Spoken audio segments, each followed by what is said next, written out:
This is Rogers TV.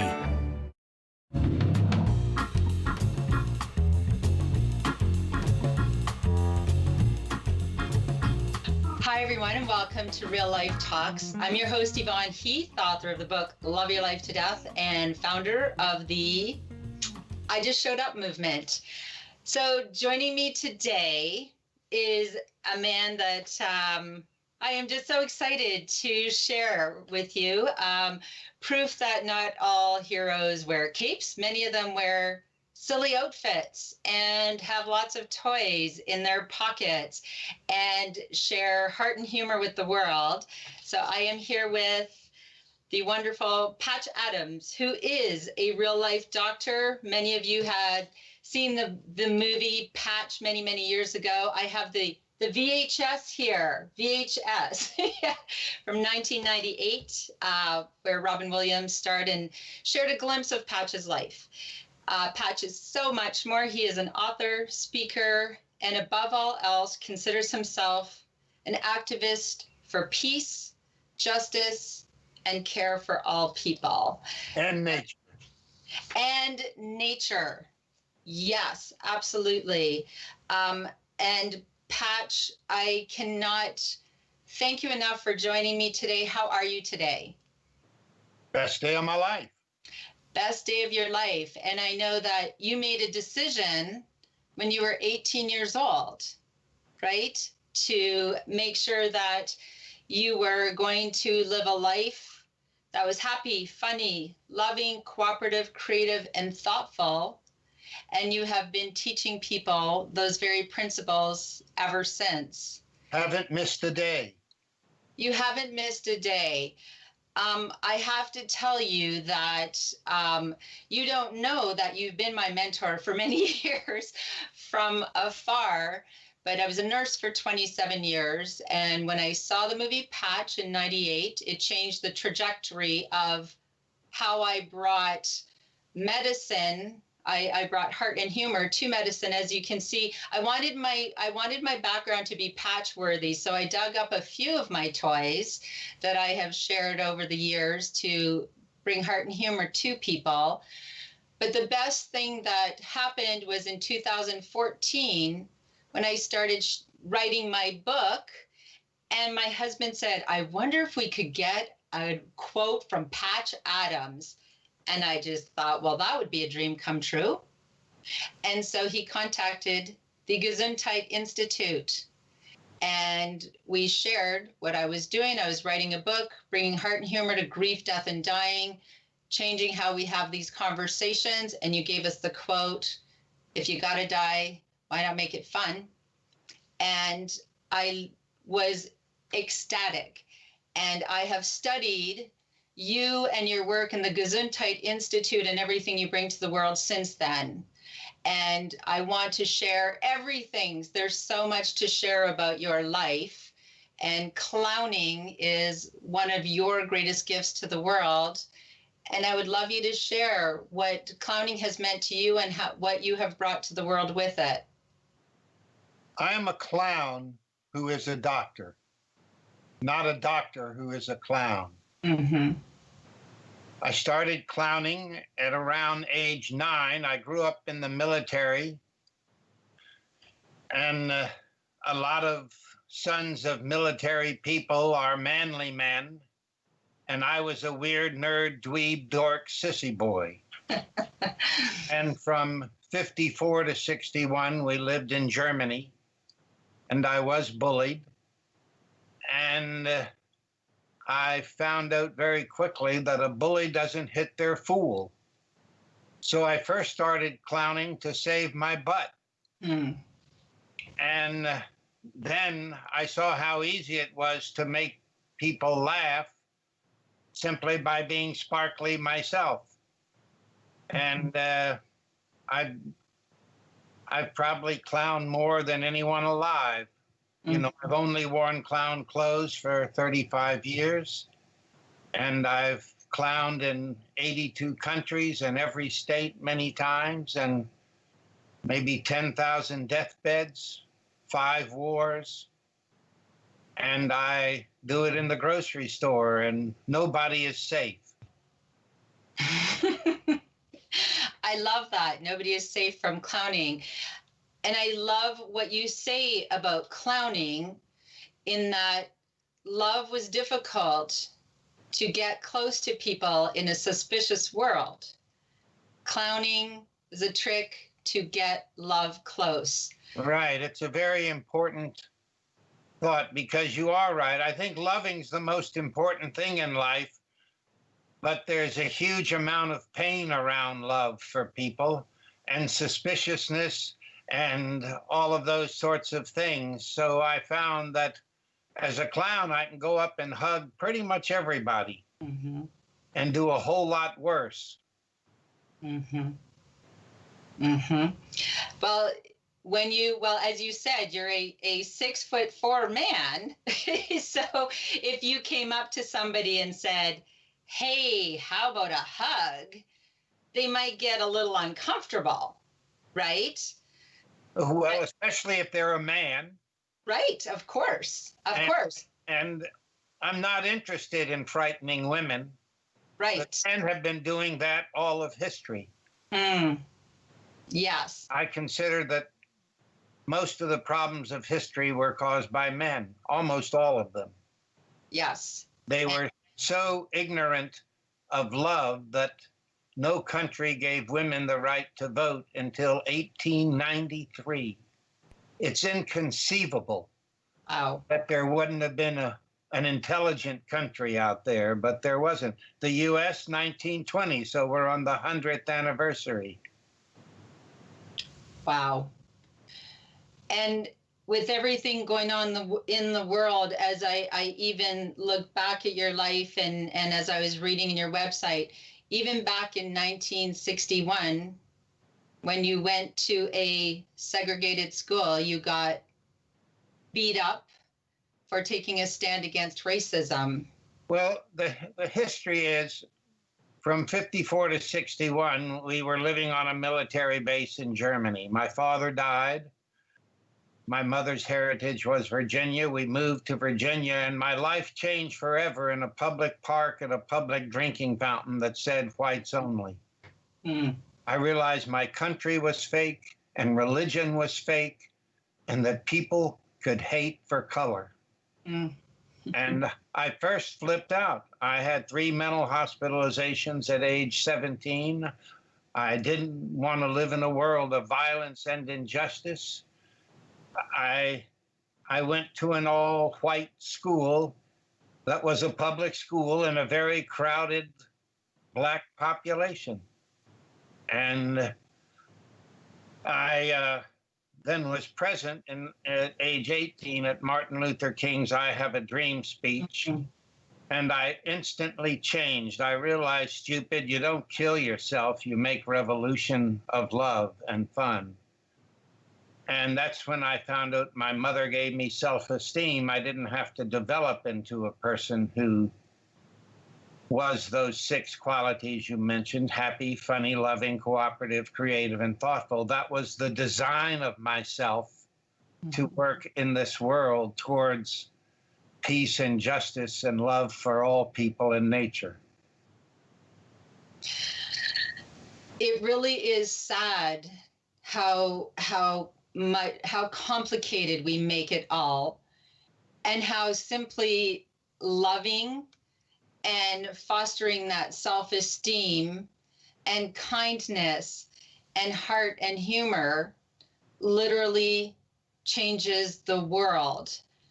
And we need more of it, Patch. We need more of you. Well, I feel that most of who I am nests in women. As you've heard me say, almost all the problems of history of all kinds came from men. And when I would take my 3 or 4 hour long histories from patients, I would see that in their fathers, in their husbands, in their siblings, etc., in their life stories. Most women don't report a rape. And so I as I'm a nerd, so I began reading a whole lot, and it everything was confirmed, and it was really easy to have fun. Mhm. I'm not stepping out of me to work for fun and love. I am fun and love, Mhm. and I'm going to be that. If I were in front of a firing squad, I'd be a really laughing, loving person just to be disgusting to the shooters. I love that. And you are a man, and so we know that men are capable, all people are capable of finding that lovingness within themselves. Well, I've done a huge experiment. I've done maybe 300 clown trips with 6,000 people, I think from 50 countries, ages 3 to 92. I never require any clowning experience. And so I take a group of people to, our regular trips, not during COVID, but before COVID for decades, this would be the 35th year of the annual Russia trip, which has 35 to 40 people on it, started as the Soviet Union. And we go to Morocco and then Mexico, Guatemala, Costa Rica, the Amazon of Peru, and Ecuador. And we've gone on special trips to war zones and etc. And people, to tell you the truth, they seem to instantly become clowns on the first because everyone's dressed silly. Mhm. So even if you're serious, that can be a clown character. Right. And so it's worked really well. And now clown groups are going in hospitals in 140 countries. I love that so much. And I am so privileged that we had a little sneak peek at Clown Vets. And I would love you to share a little bit about Clown Vets, because when you think of big, burly, hardened men, those who have gone to war would certainly fit that category. And yet you helped them in ways that they never dreamed that they could find joy again. And how did that go, Patch? It's incredible. Well, remember, I grew up in the military. Mm-hmm. I was surrounded by those men. And I had my father who fought in World War II and Korea destroyed his soul. Mm-hmm. So I lived with a really damaged man until he died. And when I heard that 6,000 vets were killing themselves every year, more than died in their wars, I said, why don't I take them on a clown trip? And we found 10 veterans. And when I called up the vet organizations, I said, give me your most suicidal. I wasn't worried. The power of going to suffering with love and fun is seductive. And so we had a great place to stay, a hotel we love in Guatemala. And we got 10 vets, and we went to Guatemala for a week, and it stopped their suffering.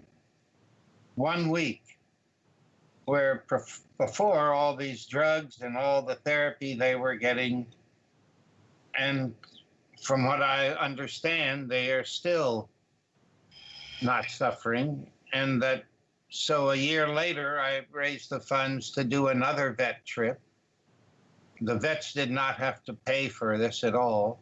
Mm-hmm. And we had the same results with 10 other vets. I wish we could do many. Maybe somebody listening would like to sponsor a vet trip. They're about $30,000 to $35,000. Mm-hmm. Well, nudge, wink, wink. Yeah. More. Did everybody hear that out there? I was so moved by watching Clown Vets, and may I share what you said too? I mean, these guys had never. I mean, you had them doing things like this, right? They had never done things like that before. Their whole body was costumed. Yes. And each of us took a vet on personally as our vet. And my vet introduced himself. He says, "Hello, my name is Mike, and I have murdered, and I have murdered, and I have murdered so many people." Now he's a pussycat. Mm. And the thing is, it's interesting. I haven't found one school, public school in the world, and I am not shy to look, that teaches 1 hour on loving K through 12. Not 1 hour. Not 1 hour on joy. That they learn geography, the capital of Bolivia, which is fun information that now the computer can tell you in an instant. Mm-hmm. But it doesn't, you don't take a computer into a child that's dying and cheer it up. And that's what we did. We took them to hospitals, orphanages, prisons, nursing homes. In Trinidad, I was asked to clown for 5 men who were hung the next morning for capital crimes. 4 of them loved it. You have to ask yourself, on your last night, do you want to have fun? Duh. Well, and in my experience, in my 27 years of nursing and suffering excessively as I watched people in the dying process alone, because people just showed up when they could to spend some time, but as a whole, we are terrified, right? We believe that we need a PhD to love and support. I don't know what to do. I don't know what to say. And here you are, wherever you go. And I love this. You always ask, when people say, who do you want to see first? I want to see those who are suffering the most. Not because I think I can do something, but because I'm comfortable to be there. And I'm fun to die with. I mean, you have to decide that. If I want to be screaming, I want to live, I want to live, I want to live, then that's a style. And there's also, na, na, na, na, na. There's whatever. And improvisation allows you to find something quickly. Because you don't have to be loyal to how you are. For most people, they're loyal to their personality, but a clown is loyal to the receptivity. Mm. Well, and we all know, and we need to understand at our core, that humor can alleviate pain, mentally, physically, or emotionally, or spiritually, pain. And we have that choice, don't we, when we are suffering? Well, and what's interesting is that, does it really eliminate it or simply show I'm bigger than you are? Because I don't know that I don't save their life. Mm-hmm. I do want to save their living. Mm. And that if you want to have fun, if they had horrible parents and their marriage sucked and their children won't visit them, that's a context that if you want to suffer, you can have a lot and people go, yeah, that's right, that's good. Mm-hmm. But I'm wondering if you want to have fun.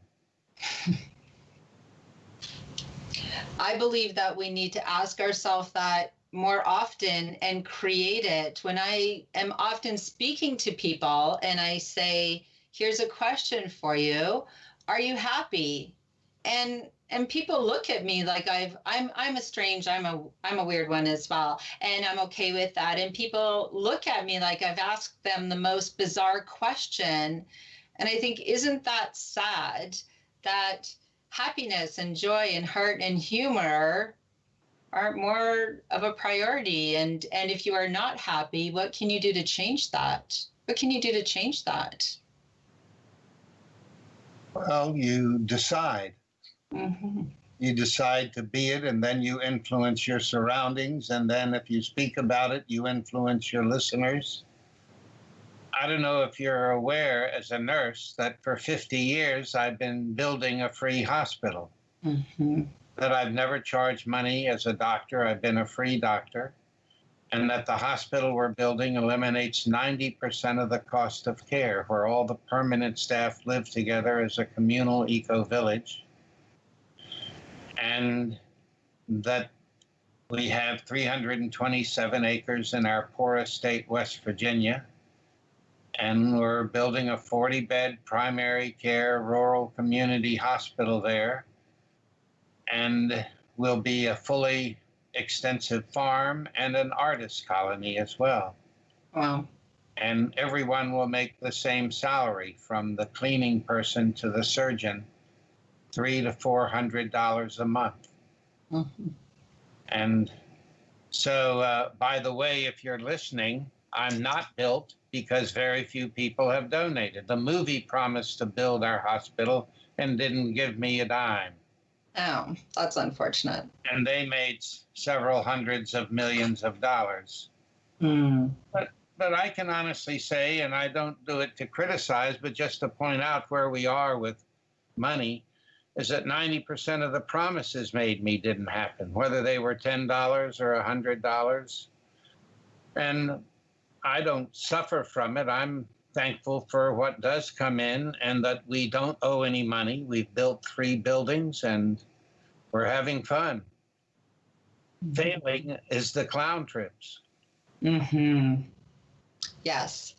The clown trips are something that is on my bucket list. I will tell you, I will join you one day when the clown trips are happening again. And I would encourage everyone to learn more about these clown trips, because they will change your life. they will change you in ways that you didn't know was possible. And I so look forward to it. And I want everyone to go to your website and learn more about the hospital that you're building, about clown vets and your clown trips. And you can sign up for the e-newsletter. I don't know what that means. If you sign up on the website, patchadams.org, the e-newsletter, it will tell you when the clown trips are. Yes. Yes. I look so forward to being a part of it. That has been my dream ever since I found out about your clown trips. And something when I asked you a positive story that you would want to share, do you happen to have your favorite letter with you? Hi, my name is Jesse. I am 12 years old. Because you got this today, it means that I have died. That is okay, though. I got real sick about a year ago and I need a liver transplant. I am living in an apartment with my mom. My dad left us a long time ago because he had problems. Here, his forgiveness, her forgiveness. Mom moved up here to be by my Uncle Bob. He works up here. My grandma lives in Canada, and Mom is going to take me back there. She forgot that she says she's going to die and she did die before I got the letter. We are kind of poor and don't know anyone up here. I was really lonely until I met this crazy guy named Mr. Pete. Mr. Pete was pretty scary. When I first met him, he came to the apartment to fix a hole we had. He is a painter here at the apartments. He was real quiet and a big man. I was in bed and Mr. Pete came through my room to do the job. On his way out, I said hi to him and we started to talk. He asked me why I was home and I said I was sick, and then I told him I was really sick. It didn't seem to bother him like other adults. He acted like it was normal for people to maybe die. He held my hand and asked if he could come back if Mom said it was all right. He talked to Mom and she said it was all right, so Mr. Pete started to come by sometimes. Mr. Pete is my angel, Dr. Adams. He spends lots of time with me and taught me how to use Uncle Bob's computer. He has helped me write letters to people and to write poetry and stuff. He showed me how to use spell checker and grammar checker. This letter looks pretty good. You should think about giving him a job. He is smart and loves kids. He is my angel and had time for me. He makes everyone around him laugh till they cry. His are good laughs. Think about it for a while. Hell of a letter. This is so extraordinary for so many reasons. Look at how much that little dying girl gave. And I am just in awe. Thank you so much for sharing. Proving once again, we don't need a PhD to love and support. What a beautiful man to be that dying little girl's friend. How can people best support you and all your beautiful work? Well, my address is on the website. And so they can go there. They can sign up for the clown trips and go on those. That's a 1-week course of raging fun and love. Mm-hmm. How they can most personally help me is to help me show a hospital at 10% of the cost by donating to it. There's no amount too small. Okay. And that I mean, to tell you how far I'd go, I'd take money from Donald. Oh, that's a whole other show. Patch, we don't have time for that. I would love to share you with the world, and that's what I am going to do. I want people to learn about clown vets. I just got the big hook. I need to say goodbye for now. I thank you with all my heart and soul for all that you do, for all that you've done for me and for so many people in the world. It was fun. Thanks, everyone, for joining us today for Real Life Talks. This is about having conversations, being empowered and resilient. So if you want to be able to just show up for yourself and others, my call to action, as always, plan your life, plan your death, and then just love your life to death. And always bring your own tambourine to the party. Thanks. Bye for now.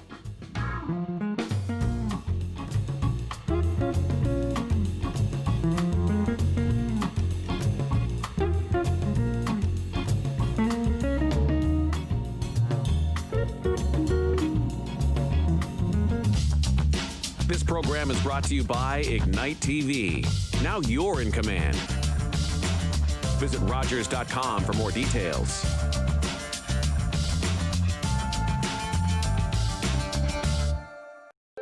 Call the Rogers TV viewer response line, email us, or connect with us on social media.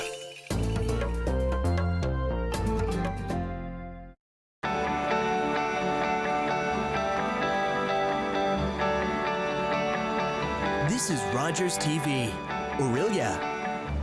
When you don't have the people there to support you that you know you should, your world kind of like spirals. But United Way has been the biggest change coming into high school. Having the ability to help kids succeed is so important. Was that 4 or 5? He's lost count and still thinks he can drive. Do you think he knows that when he is caught and charged with impaired driving,